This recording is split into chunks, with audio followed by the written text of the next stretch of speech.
My mother told me I was allergic to the sun so she could trap me inside. And now she wants forgiveness in court. I told her to rot. Now she's suddenly talking about rebuilding our family, as if the years of isolation never happened. I was just 4 years old when I first asked why my little brother Eli and I weren't allowed to play outside. That's when she told us we had a deadly allergy to sunlight. Eli was only a year younger than me, but even back then, I felt more like his protector than his sibling. Mom covered every window with thick black curtains and warned us that even a sliver of sunlight on our skin could kill us. So we stayed indoors, terrified, and completely under her control. She decided what we ate, what we learned, and what we knew about the world. And we believed her. The strangest part is that I somehow both resented and adored her. She'd tell me most kids outside starved, that I was lucky to be fed at all. She told endless stories that painted her as some heroic figure, and I swallowed every one of them. But Eli didn't. He never trusted her the way I did. He got most of his comfort from me, not from her. I'd sneak him extra food from my own plate, whatever I could hide under a pillow or pass to him when her back was turned. Once she caught me and lost it completely, accusing me of spoiling him, but I didn't care. Watching Eli suffer was worse than getting punished myself. Then one afternoon, everything changed. A loud knock shook the front door and our mother screamed at us to hide. Her voice wasn't just panicked, it was scared. Real fear. Moments later, a woman with curly dark hair stepped into the room. I braced for pain, but instead she wrapped us in a hug. I froze. The idea of being held like that was completely foreign. Eli clung to her like he'd been waiting his whole life. She introduced herself as Miss Jenna from Child Protective Services and said the words we'd never dared to imagine. We were safe. I didn't believe her at first. I yelled out, "Please don't hurt us," fully expecting the lies Mom warned us the outside world would try to tell. But Jenna didn't lecture or argue. She just looked at me with something I'd never seen before. Kindness. And somehow, I believed her. Stepping outside for the first time was surreal. The light was blinding, the colors overwhelming. But slowly, the world came into focus. Trees, buildings, cars, all real. Eli kept his eyes closed, gripping Jenna's hand, and I whispered to him that it was going to be okay. The first few weeks of freedom were weird. I slept nearly 20 hours a day. My body didn't know how to handle regular meals. We were so used to sleeping on the floor that actual beds felt too soft. But as things got better, something kept gnawing at me, like an itch in my brain I couldn't scratch. So I started digging. I went through the old boxes from our apartment. Junk mail, bills, papers, and then I found them. A neat stack of official-looking forms in an envelope marked medical records. My reading skills were bad, but after 2 hours I got the gist. These were disability checks sent to our mom, everyone confirming that we had a serious sunlight allergy that required full isolation. Every form was signed off by Jenna for 5 years. My mind went blank. The woman who hugged us, who told us we were safe, had signed off on this for 5 years. Was she fooled too? Or did she never check? Had she ever actually seen us before the day she rescued us? Or had she just rubber-stamped our disappearance while our mother collected money and kept us locked away? I sat there on the floor, numb, the papers spread around me like broken glass. Just then, the front door creaked open. I heard Eli's voice and Mrs. Klein's footsteps, and I shoved the documents back into the envelope, still trying to figure out what to believe, and who I could trust. Eli burst into the room, beaming, a tiny red toy car clutched in his hand, a gift from Dr. Ramirez after his checkup. I forced a smile, quickly tucking the envelope behind my back. He had no idea what was inside, and I didn't have the heart to explain. That night, sleep wouldn't come. Eli's peaceful breathing, so steady and calm, only deepened the storm in my chest. He trusted Jenna completely, believed she'd saved us. How was I supposed to tell him that the person he adored might have helped keep us locked away? I stared at the ceiling in the dark, the envelope hidden under my mattress like it was made of fire. I couldn't stop picturing her signature. Neat, practiced, confident. It haunted me. The way she always showed up exactly on time. The way she already seemed to know so much about us. Questions she shouldn't have known to ask unless she'd been reading our lives on paper for years. Eli's nightmares had almost stopped since we'd come to live with Mrs. Klein. Tonight, though, he slept soundly. His small frame finally allowed to grow and heal. His cheeks were fuller, his color better, his bones not showing through his skin like they used to. He was thriving. He adored Jenna. Every visit, he'd run to her with drawings, new words he'd learned, little stories. She always listened, always brought gifts, toy cars, coloring books, even the teddy bear he now refused to sleep without. She played the role of guardian perfectly. But behind that smile was a truth I couldn't ignore. While we were starving in a locked apartment, Jenna was signing papers that let it happen. The thought of breaking Eli's trust felt unbearable, but staying silent, pretending none of this had happened, felt even worse. What if Jenna hadn't changed? What if living with Mrs. Klein was just another layer of control? The questions kept circling, biting at me like wild dogs until dawn finally cracked through the curtains. By morning, I had my answer. I needed the truth, no matter what it cost. I waited until Mrs. Klein took Eli outside to play before facing Jenna. She arrived at 10 a.m. sharp, like always, wearing her usual business casual uniform, a blue blouse, black pants, hair pulled tight. She smiled, complimented the flowers in the yard, asked about Mrs. Klein's arthritis. It all felt routine. Too routine! Through the kitchen window, I watched Eli playing beneath the trees, still wary of direct sunlight but slowly getting braver. He was tracking birds this week, learning their names from a little guidebook Mrs. Klein had given him. When they were out of sight, I pulled the envelope from the side drawer. My hands didn't shake this time. I'd spent the whole night deciding exactly what I needed to do. Jenna was arranging documents for Mrs. Klein to sign, updates about our behavior and adjustment. When she looked up at me, the warmth in her face faded just slightly. "Everything all right?" she asked, a hint of concern in her voice. I placed the envelope on the table and tapped the label, written in my mom's handwriting. "I found these," I said quietly. "They have your signature. For 5 years." Her smile froze. Then, for just a second, I saw it. A flicker of something colder underneath. She scanned the kitchen, making sure we were alone, then leaned in with a voice that suddenly sounded rehearsed. She spoke of a broken system, underfunded departments, impossible choices. "There are too many kids," she said. "Not enough help to go around." Her tone had changed completely now. No more sweet words, just calculated logic. "You've been reading private documents," she added, her voice lower, harder. "They're about me and Eli," I said sharply. "They say we were allergic to the sun. That was a lie." She sighed and reached for the envelope, but I pulled it closer. Her expression tightened. Not panic, but irritation. Maybe even anger. "The system is messy," she continued. "Your mother had documents, medical records. I didn't know they were fake." "We never saw a doctor," I said, cutting her off. "I didn't know that," she replied, smooth as glass. "When concerns were raised, I followed up. That's how I found you. That's why you're here now." But something didn't add up. The dates, the regularity, the signatures. It wasn't one mistake. It was 5 years of them. And suddenly I realized, whatever Jenna claimed to be now, the past wasn't something she could explain away. Not to me.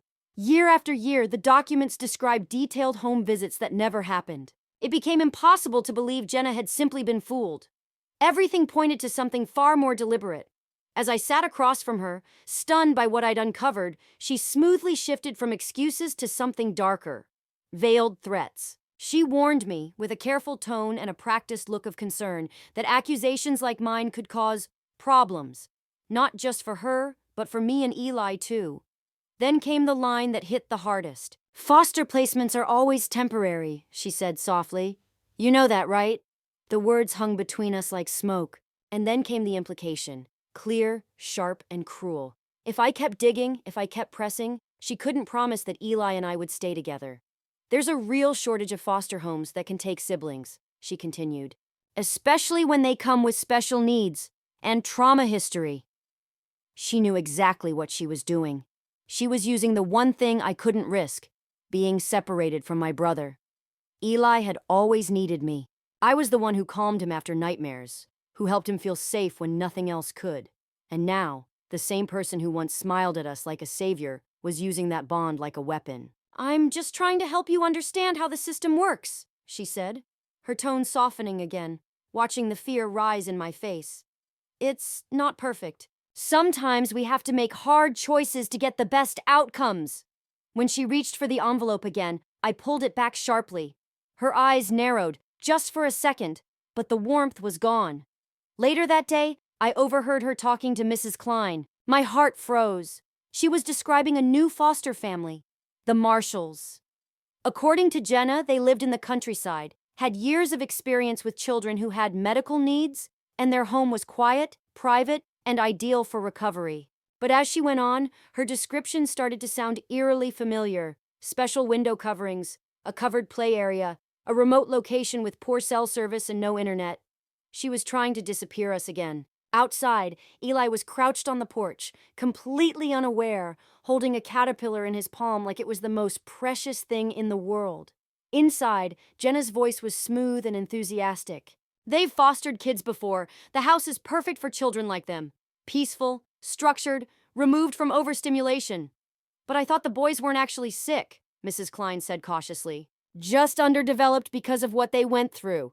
They still qualify as special needs, Jenna replied without missing a beat. Transitions like this take time.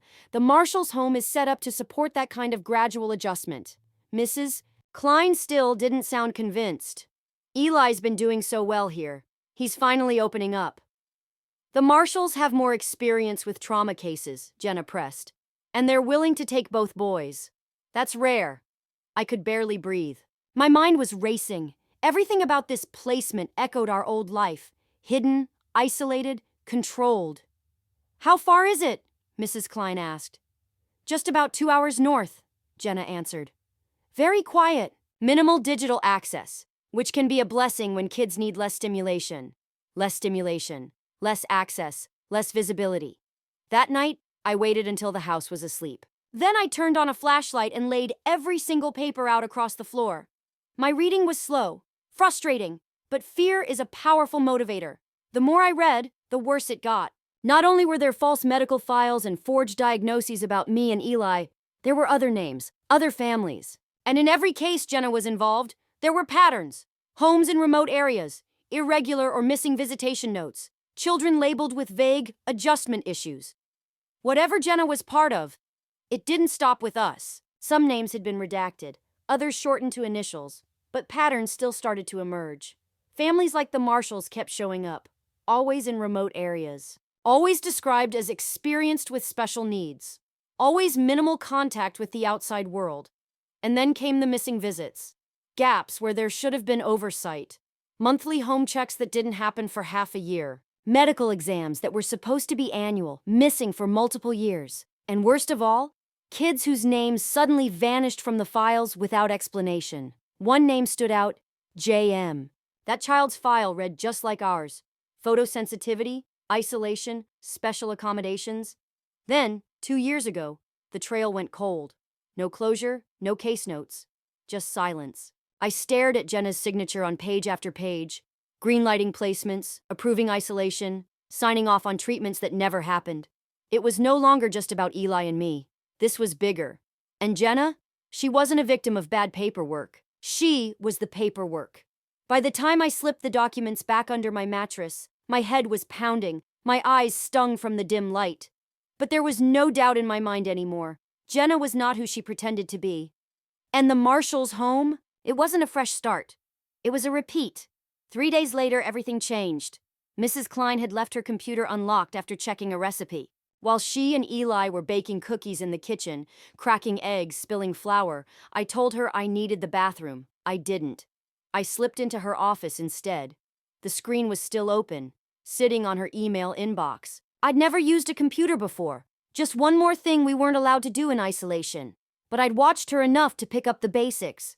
I moved the mouse, clicked the search icon, and typed, Marshall's foster family. At first, nothing strange. A few event listings, social media profiles.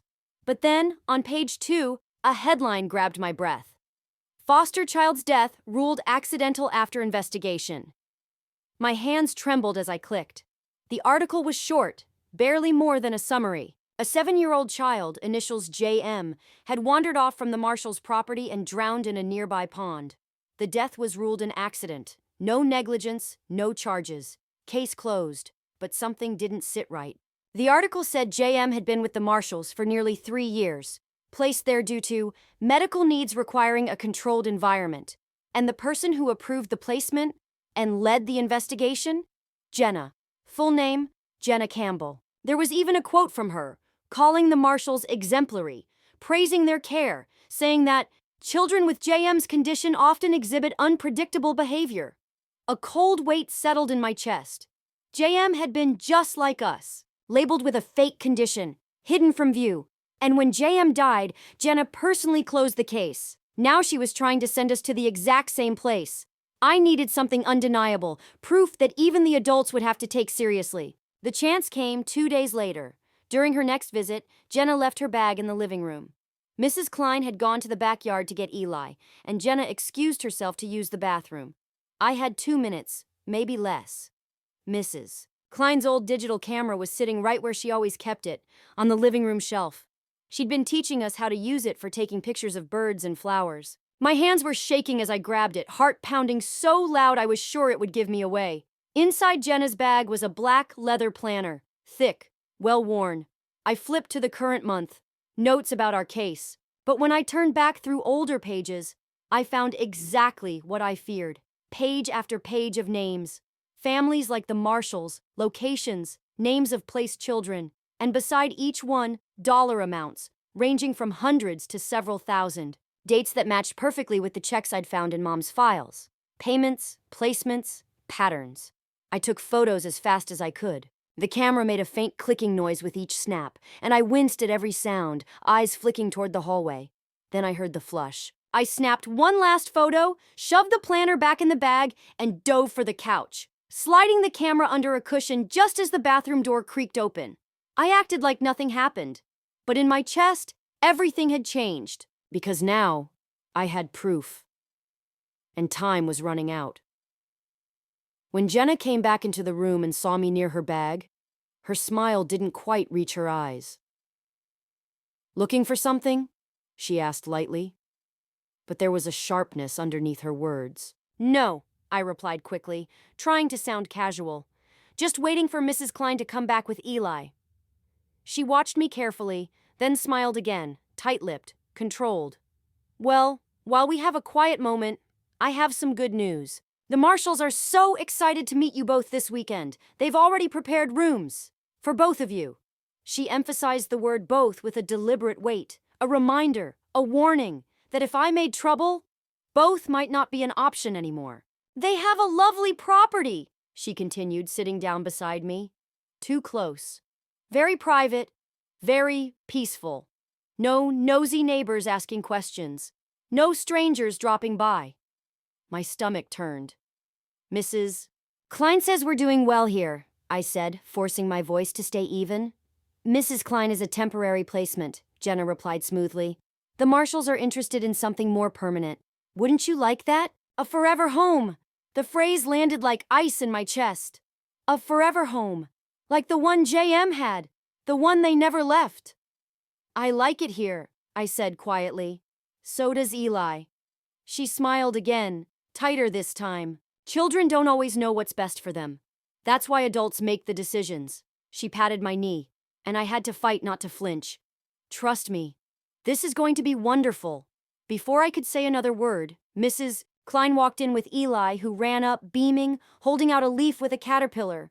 Jenna's attention shifted, but her message had already been delivered. She expected me to fall in line, and fast. That night, I waited until after dinner, when Mrs. Klein was helping Eli with his bath. I picked up the kitchen phone with trembling hands, the number I'd memorized from Dr. Ramirez's emergency card playing over and over in my head. The receptionist answered, and I almost hung up, but I managed to get the words out. "I need to speak with Dr. Ramirez. It's urgent." After what felt like forever on hold, a warm, familiar voice came through. "This is Dr. Ramirez. Is this Mrs. Klein?" "No," I whispered. "It's me. From the hospital. The boy with the sun allergy that wasn't real." She paused. "Oh, yes, of course. Are you all right? Are you feeling sick?" That question nearly broke me. It had been so long since an adult asked how I was without expecting something in return. "I found something," I said quickly, almost tripping over my own words. "Papers about Jenna. She knew, for years. She signed off on everything. She got money. And now she wants to send us to a family where a child died. And no one will believe me because I'm just a—" "Slow down," Dr. Ramirez said gently. "Take a deep breath for me." I obeyed, the air shaky in my lungs. "Now." You're telling me you found documents that show Jenna Campbell knew about your situation before you were rescued? Yes, I confirmed. For 5 years. She signed all the papers. And now she wants to send us to the marshals. And a kid died there. 2 years ago. And she closed the case. There was a pause. Then, the marshals? Her voice sharpened. You're sure that's the name? Yes, I whispered. We're supposed to visit them this weekend. Another pause. Then her tone changed. Still calm, but urgent beneath the surface. Listen carefully. I want you to bring everything you found to the hospital tomorrow. Can you do that? I think so, I said. Mrs. Klein takes us to the park near there on Fridays. Good, she said. Come to the pediatric clinic, 3rd floor. Ask for me. I'll make sure they're expecting you. You believe me? I asked, my voice small. I do, she said, firm and clear. And I'm going to help. The next morning, I faked a stomachache. Mrs. Klein was worried, offering to stay home, but I insisted I'd be fine resting. I just needed some quiet. After she and Eli left, I moved fast. I grabbed the envelope full of documents, the camera with the photos from Jenna's planner, the printed articles from the computer, and stuffed it all into the small backpack she'd bought me. I added the $20 bill I'd found in the couch weeks earlier. I'd saved it, not knowing for what. Now I did. The bus stop was 3 blocks away. I'd never gone alone, but I'd memorized the route from our park trips. My heart raced as I walked fast, always glancing over my shoulder, half convinced Jenna would come around the corner. The bus driver looked at me oddly, but took the fare and let me on. I sat by the window, clutching the backpack like a shield. Every time the bus slowed down, I tensed, terrified she'd appear. 7 stops. Every minute dragged. When the hospital came into view, I was already drenched in sweat. Inside, the hallways were bright, confusing, and full of people. I followed the signs to the elevators, rode to the 3rd floor, and stepped into a colorful hallway with cartoon animals painted on the walls. The pediatric clinic had a big rainbow arch over the door. At the front desk, a nurse in scrubs looked up and smiled, but her expression shifted when she saw I was alone. I need to see Dr. Ramirez, I whispered. She's expecting me. I held my backpack tighter, the evidence pressed to my chest. And that's when her face began to change. From polite confusion to growing concern. Dr. Ramirez had told me she'd be ready. Now everything depended on what happened next. As Dr. Ramirez examined each document, her calm demeanor slowly began to crack, especially when she reached the photos of Jenna's planner. She excused herself almost immediately, stepping into the hallway with her phone and calling someone she referred to as a trusted colleague in child services. Her voice was low but urgent, filled with words like emergency placement review and immediate investigation. She returned a few minutes later and led me into a quieter consultation room down the hall. She handed me a juice box and a pack of crackers from a small cabinet, then sat across from me at a round table. May I see what you brought? She asked gently. I nodded and opened my backpack, carefully laying everything out. The envelope of documents, the camera with the photos, and the printed articles about JM's death. She started with the documents, studying each one in silence. When she came to the disability checks signed by Jenna, she paused, examining them with growing concern, then quietly separated them into a different pile. These are serious, she murmured, mostly to herself. Then she picked up the camera, scrolling through the images of Jenna's planner. Her hands froze on one of the pages, and she flipped back to the documents, checking names and dates. They match, she said, almost in disbelief. The payment dates lined up exactly with the checks from our mother's files. When she read through the news articles about JM, I saw something shift in her face. The calm professional mask gave way to something raw and shaken. She stood quickly. Please stay right here, she said. You're safe, I promise. I just need to make another call. She left the door slightly ajar. From the hallway, I could hear her voice, steady but firm, speaking again with the CPS Oversight Department. Words like placement freeze, fraud, and pattern of negligence drifted into the room. When she returned, her face was set with clear resolve. I've spoken to someone who can help, she told me. She works in oversight for Child Protective Services. And this isn't the first concern about Jenna Campbell, but this is the first time someone brought forward real proof. What's going to happen? I asked, my voice barely above a whisper. First, she said firmly. You and Eli will not be going anywhere near the marshals. My colleague is arranging for an emergency freeze on your placement. Then there will be an investigation, a full one, into Jenna, into that foster home. Will anyone believe me? I asked. I'm just a kid. Dr. Ramirez reached across the table and gave my hand a light, steady squeeze. These documents speak louder than age, she said. And I believe you. So does my colleague. That's enough to get started. A few hours later, everything shifted again. Police officers arrived at Mrs. Klein's house. When Jenna saw them step through the door, the color drained from her face. Her eyes flicked to me, and the look she gave made my skin crawl.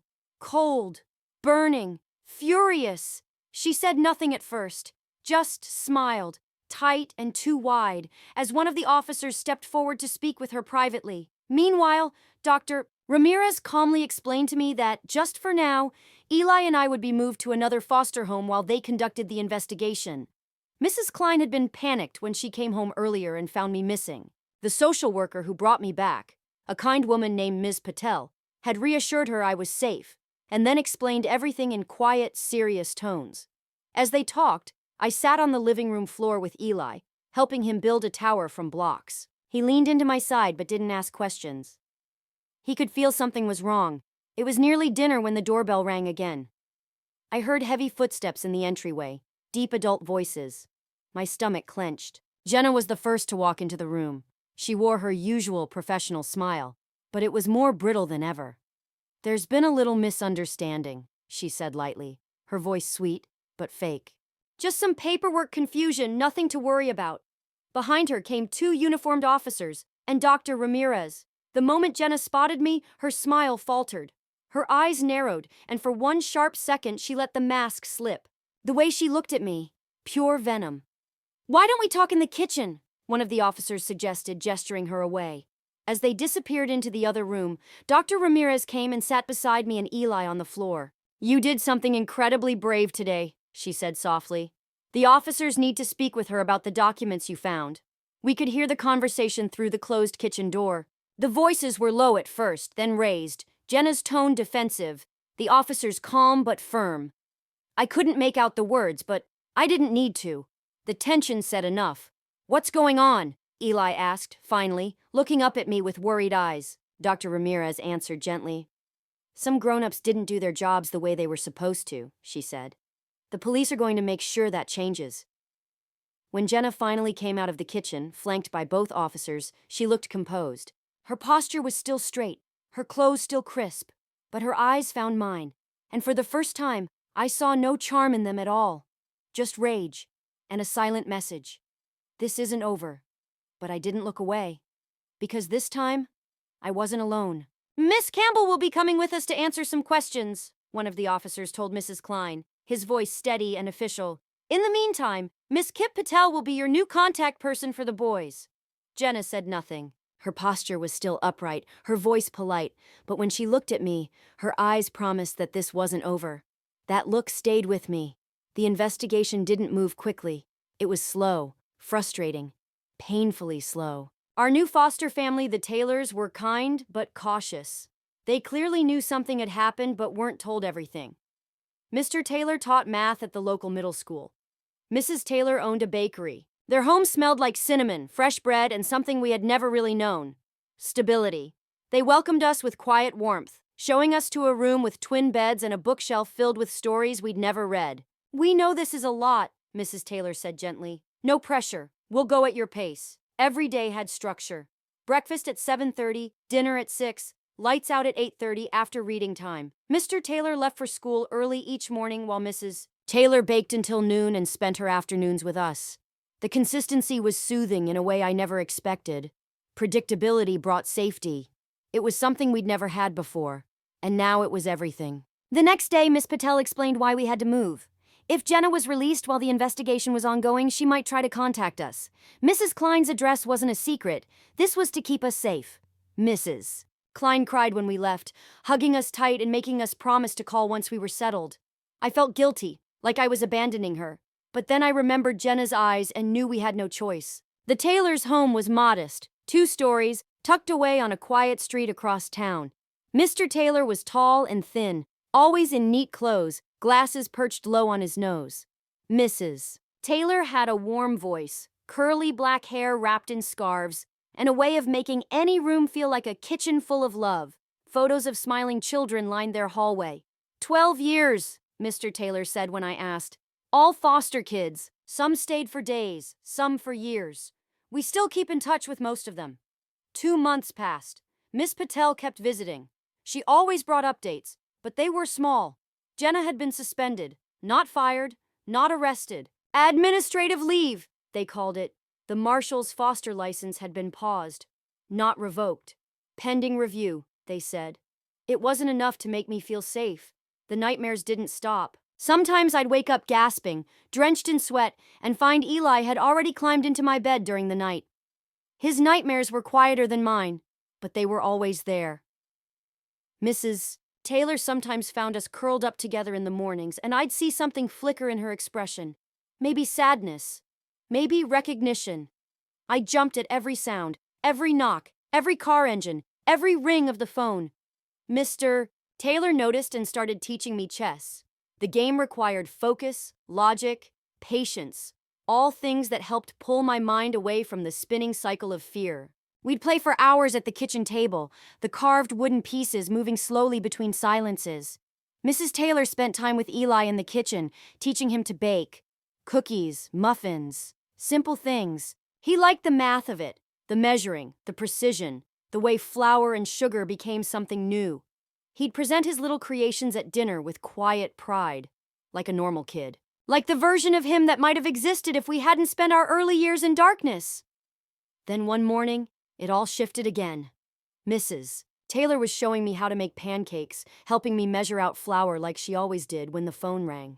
She answered, her tone light at first, but it changed quickly. She kept glancing at me while she listened. When she hung up, she exchanged a glance with Mr. Taylor, who had been reading the newspaper. He gave a quiet nod. That was Miss Patel, Mrs. Taylor said gently. Your mother has asked to see you. The spoon in my hand slipped, clattering onto the counter. See me? Why? She's allowed to request visitation, Mr. Taylor explained. But you get to decide if that happens. No one will force you. What about Eli? I asked quickly. Mrs. Taylor hesitated. She only asked to see you. That said everything. My mother had always known that Eli saw through her. He never believed her the way I had. She was targeting me, just like before, hoping she still had a hold over me. You don't have to decide today, Mrs. Taylor said gently. Think about it. And I did, for days. At night, I stared at the ceiling, torn between fear and curiosity. Not the kind that wanted comfort, but the kind that wanted truth. Why did she do it? How did she convince Jenna? Were there others? Eli stayed closer than usual during that week. He didn't say anything about the visit, but I knew he could feel my uncertainty like a shift in the air. Finally, I made up my mind. I want to see her, I told Mrs. Taylor quietly. Just once, alone. She searched my face. Are you sure? I nodded. I need to hear it from her. I need to know why. A few days later, I stood in the visitors' room of the county jail. The air smelled like bleach and metal, the buzz of the fluorescent lights mixed with the low murmur of guards nearby. And then the door opened. My mother stepped in. She looked smaller somehow, thinner, older, her frame lost inside a faded orange jumpsuit. But when she saw me, her face lit up with something I didn't expect. Desperate hope. It hit me like a blow to the chest. The speech I'd prepared vanished from my mind the moment she reached across the table, her hands trembling as they brushed mine. I didn't pull away, but I didn't lean in either. That touch, familiar, conflicted, stirred something I couldn't name. It carried too many memories, some soft, most not.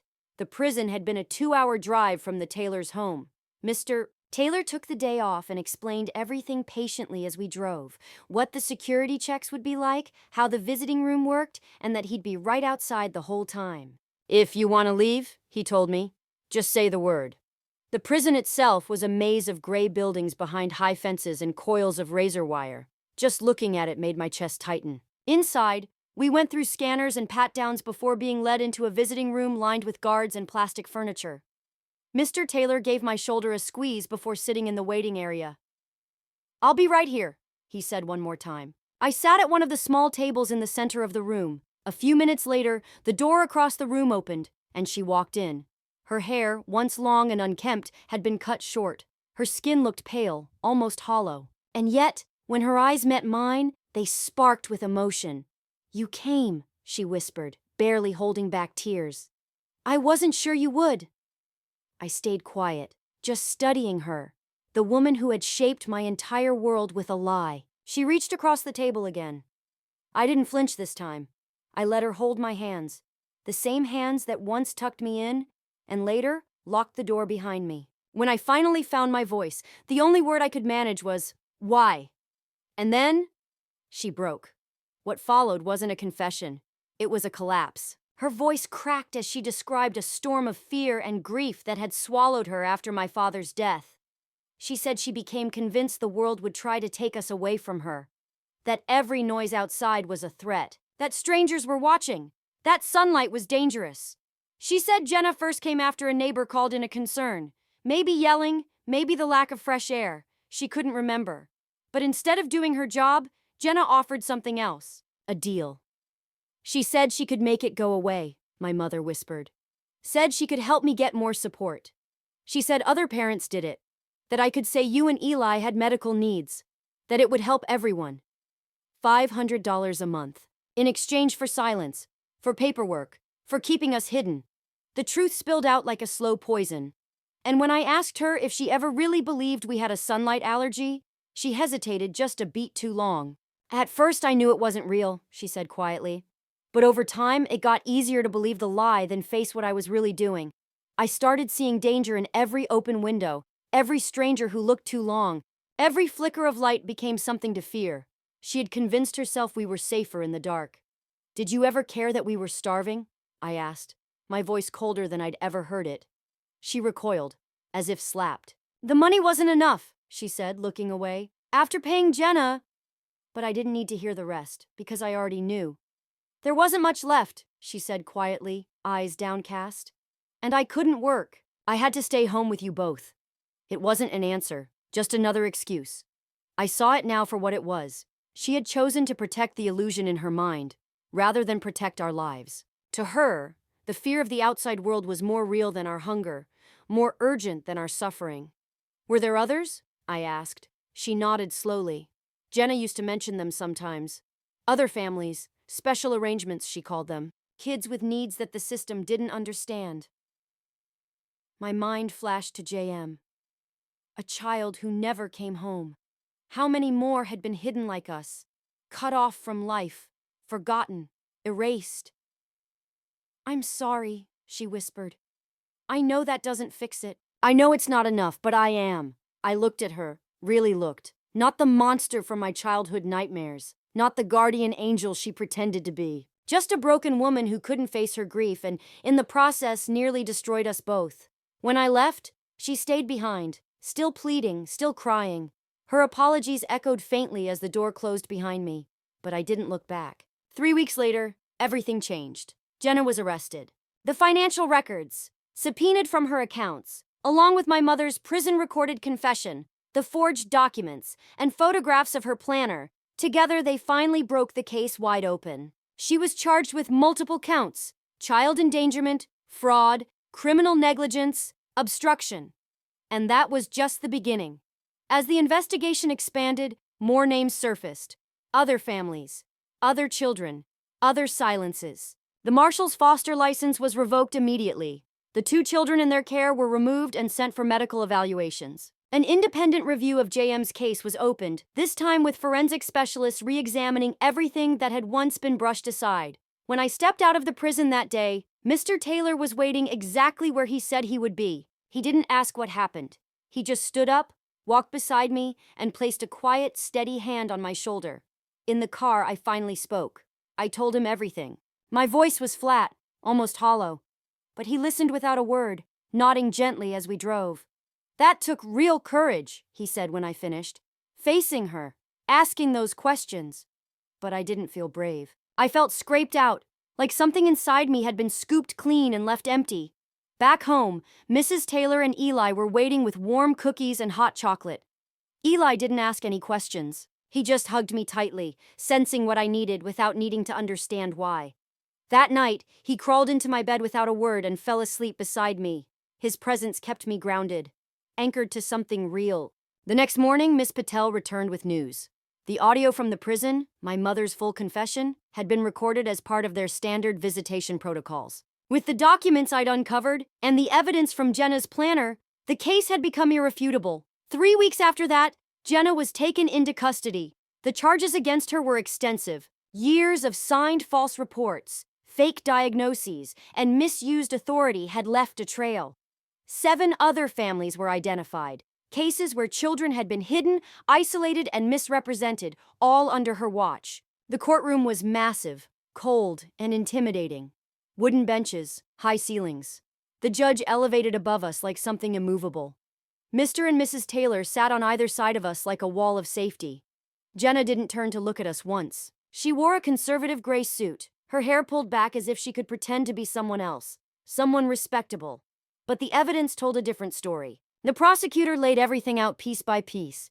The forged reports, the financial records, the testimony of multiple families.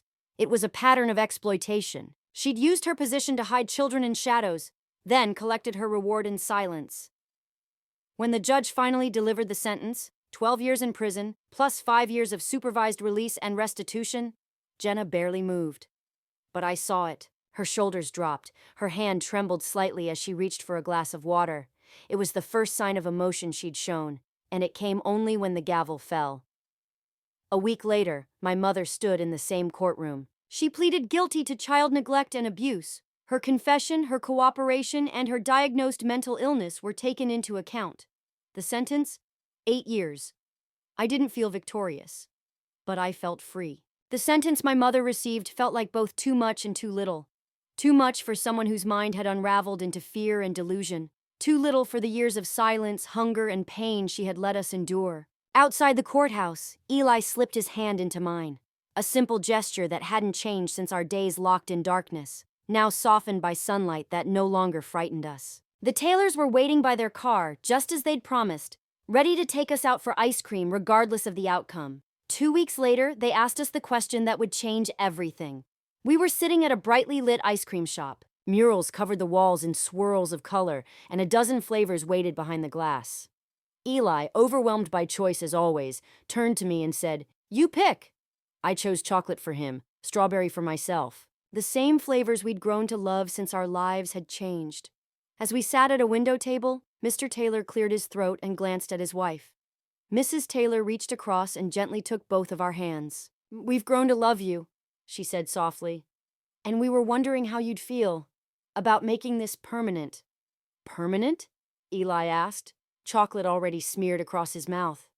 Mr. Taylor smiled. "We'd like to adopt you, if you want that. It would mean this is your home, for good." The moment froze. The offer of forever, of belonging, a family that didn't come with secrets or conditions, just love. Eli's answer came instantly.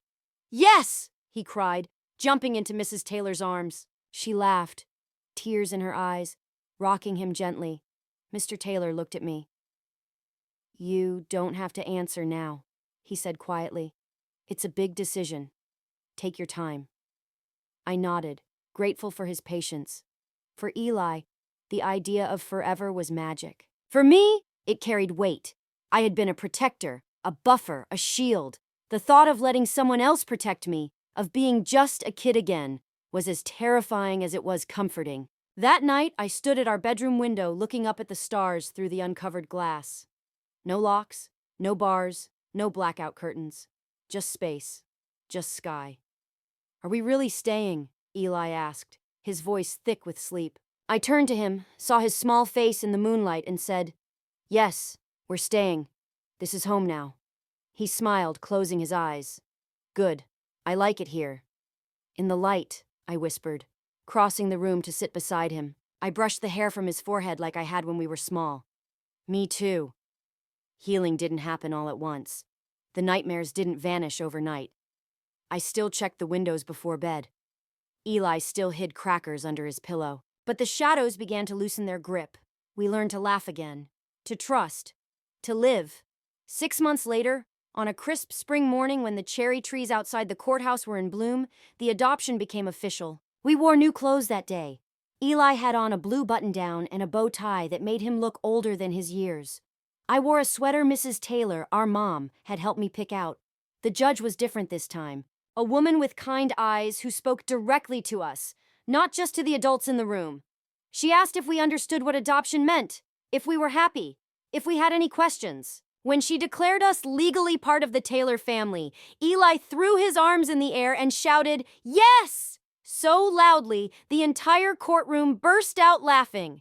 Something shifted in me then. A weight lifted. A door closed quietly behind us, and another, full of light, opened ahead. There were still hard days, triggers that caught us off guard, nights when old fears came knocking. Eli continued to struggle with food security, hiding extra granola bars even when the pantry was full. But we were healing, together, and for the first time in our lives, we were safe.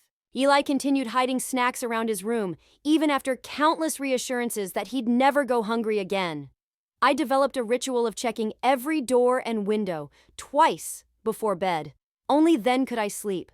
The nightmares didn't go away easily. Eli would wake up screaming, dreaming our birth mother was dragging him back into the dark. My dreams were quieter, colder. They almost always featured Jenna, her expression unreadable as I failed over and over to protect him from something I couldn't name. School brought its own challenges. Even after months of tutoring, our test scores placed us far below grade level. But the Taylors, Mom and Dad, fought for us.